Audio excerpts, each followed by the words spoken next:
The greatest people are self-managing. They don't need to be managed. Once they know what to do, they'll go figure out how to do it, and they don't need to be managed at all. What they need is a common vision, and that's what leadership is. What leadership is having a vision, being able to articulate that so the people around you can understand it, and getting a consensus on a common vision.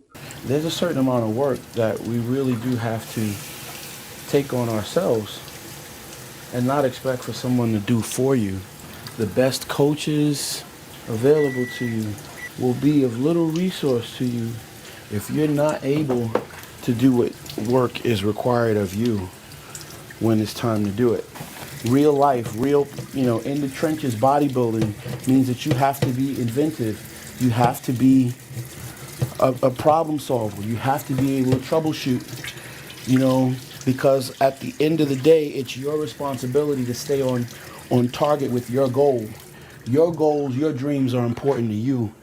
So it's up to you to cultivate that, to protect it, to nurture it. So it's your responsibility to come up with ways to find out how you can eat every 2.5 hours without incident.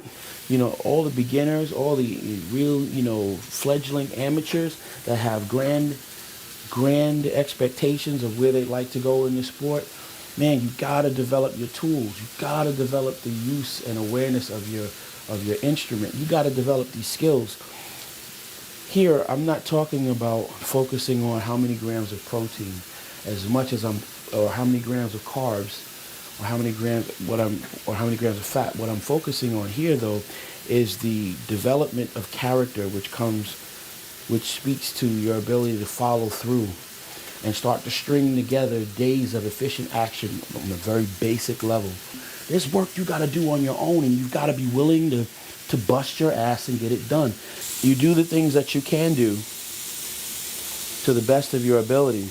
But I'm just saying this, if you got big dreams and you want to do something really big, something that's going to demand your best and all of that stuff, the idea of developing yourself and gaining mastery of these skills, your discipline, time management,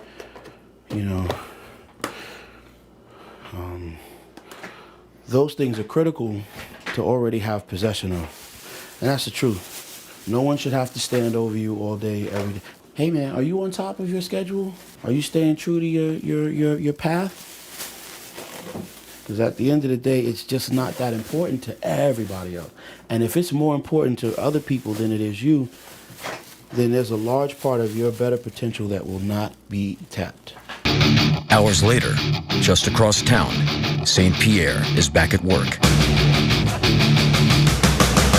George doesn't take time off. He likes to train all the time. He doesn't know what it is not to train. The fight doesn't only start when the bell rings. The fight for me has started a long time ago. What separates George? I would say is his work ethic, his diligent work ethic, his discipline. He will do anything to be the best. But what the price is, he's gonna pay. Doesn't matter how hard, whatever sacrifice it is, he's willing to do it. Fighting is mental. It's about who's got the best knowledge. 45 seconds, George. I'm not world champion because I'm the best athlete. I'm a great athlete. Don't get me wrong, but I'm world champion because I do the right decision at the right time and because of the mental. And go. It's very hard to be world champion because you're the target. Everyone wants what you have. I'm world champion not because I'm stronger, because I'm faster. I'm champion because of the things that I do. I do things right. Training hard is one thing, and training smart, it's even more important for me. The difference between a fighter and a martial artist, the fighter train only when he's got a fight coming up. The martial artist train every day of his life. And Jake Shield is a martial artist, train every day.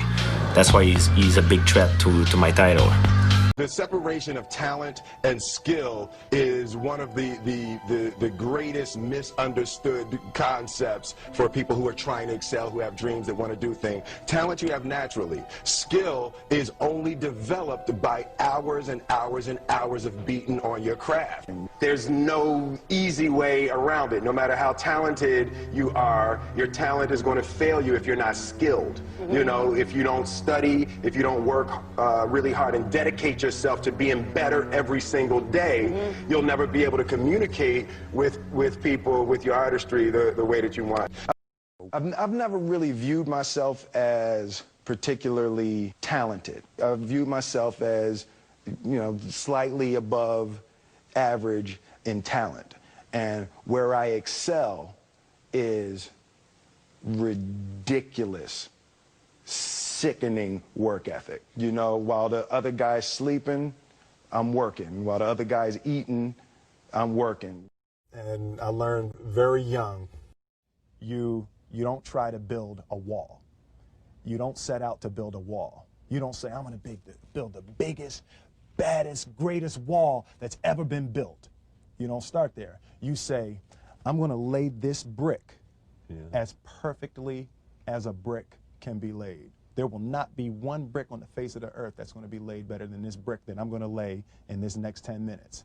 And you do that every single day. And soon you have a wall. And soon you have a wall. And I think psychologically, the advantage that gives me over a lot of people that I have been in competition with in different situations is it's difficult to take the first step when you look how big the task is.